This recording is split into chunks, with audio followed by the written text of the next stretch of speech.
नमस्कार, मैं हूं प्रवीण तोमर। आप देख रहे हैं नेशन बुलेटिन। हमारे साथ है भोजशाला मुक्ति यज्ञ के संयोजक गोपाल शर्मा जी। कल बसंत पंचमी को लेके हम इनसे सवाल पूछेंगे, क्योंकि बसंत पंचमी और शुक्रवार एक दिन आने वाला है, चूँकि उस दिन यहाँ नमाज भी होती है और पूजा भी होती है। लेकिन अब के बार लगातार हिंदू संगठन या हिंदू वर्ग इसलिए लगा हुआ है कि कम से कम पूरे दिन पूजा होना चाहिए, पूजा खंडित नहीं होना चाहिए। उसको लेके गोपाल शर्मा जी 25-30 सालों से करीब लगातार भोजशाला आंदोलन से जुड़े हुए, इनसे पूछेंगे क्या चाहते हैं और केंद्र सरकार का आदेश नहीं आया तो क्या होगा उस परिस्थिति में। 1952 में हमारे पूर्वजों द्वारा महाराजा भोज समिति का गठन करके राजा भोज के विचारों को जन जन तक पहुंचाने का कार्य प्रारंभ किया था। उसी को परंपरा यहाँ पर 1952 से चल रही है। उसी कड़ी में इस बार भी बसंत पंचमी 23 जनवरी को है। उसकी सारी तैयारियाँ पूर्ण हो चुकी है। जिले भर से समाजों का जन जागरण संतों के माध्यम से हुआ है और इस बार बसंत पंचमी पर अखंड पूजा का जो आह्वान किया है वो इसीलिए किया है कि 2003 के आदेश के बाद 2006 में 13 में और 16 में हिंदू समाज अपनी माँ का पूजन पूरा नहीं कर पाया। परंपरा के नाम पर, आस्थाओं के नाम पर हिंदू समाज को अपमानित किया गया, लाठियों से पीटा गया, यहाँ से खाली कराया गया और विधर्मियों की नमाज पढ़ाई गई। इसलिए इस बार उन सबको देखते हुए इस बार कल हमने अखंड पूजा, और इसीलिए हिंदू समाज को बुलाया कि अखंड पूजा में आप सबको सम्मिलित होना है। और इस बार अखंड पूजा होगी 22 तारीख को, कल, यानी कि सुप्रीम कोर्ट में केस लगा हुआ है। अगर मान लो कोई आदेश विपरीत में आता तो ऐसी परिस्थिति में क्या किया जाएगा?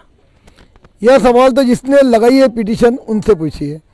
हिंदू समाज अपनी आस्था के साथ कोई समझौता नहीं करेगा। हिंदू समाज ने तय किया अखंड पूजा, तो इस बार अखंड पूजा ही करेंगे।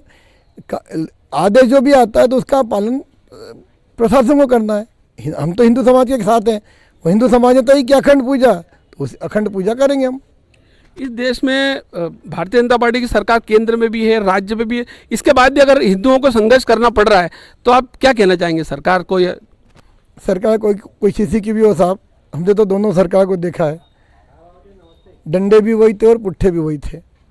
और अभी भी हम अपनी माँ की पूजा, माँ के लिए प्रसाद हाथ में मिले कि पीठ पे मिले, अखंड पूजा करेंगे।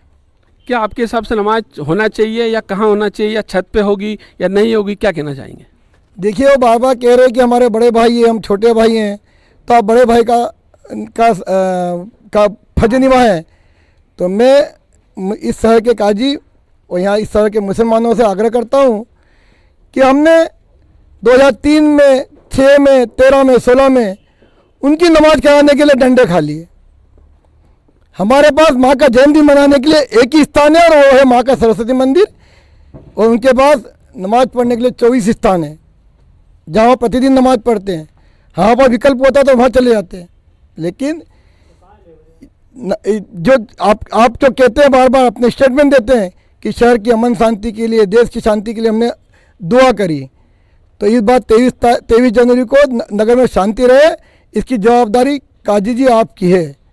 हिंदू समाज तो अपने माँ की पूजा करने के लिए दृढ़ संकल्पित है। आपके पास विकल्प है, उस विकल्प की चिंता करिए। यही मुझे कहना है कि इस शहर की शांति आपकी जवाबदारी। लगातार हिंदू समाज इस बात के लिए लगा हुआ है, अड़ा हुआ है कि इस बार कुछ भी हो, पूजा अखंड होगी। अब देखते रहिए नेशन बुलेटिन।